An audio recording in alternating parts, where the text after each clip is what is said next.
Le vice-président de la République, Pierre Claver, Maganga Moussavou, a reçu ce matin le bureau du CIPROCOM, le syndicat des professionnels de la communication.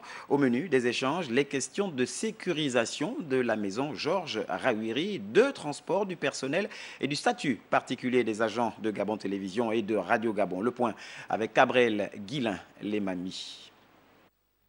C'est une rencontre qui intervient 72 heures après le coup d'État manqué orchestré par un groupuscule des militaires armés d'armes de guerre.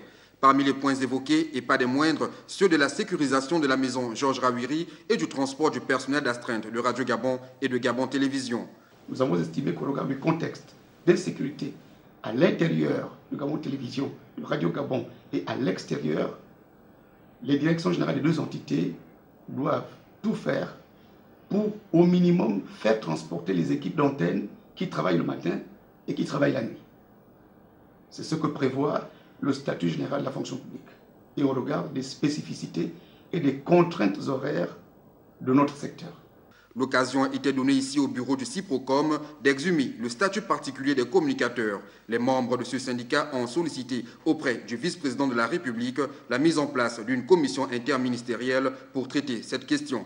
Nous avons donc démontré à monsieur le vice-président de la République que le secteur de la communication est un des secteurs qui dispose d'un statut particulier qui n'a jamais été abrogé, qui n'a jamais été modifié et qui n'a pas été appliqué jusqu'ici.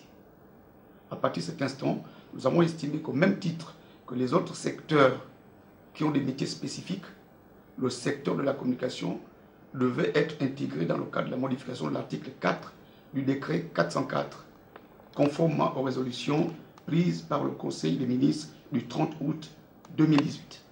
Outre les questions de transport, de sécurité et de statut particulier, celles des arriérés de la prime de rendement et de la redevance audiovisuelle ont été longuement abordées par les deux parties.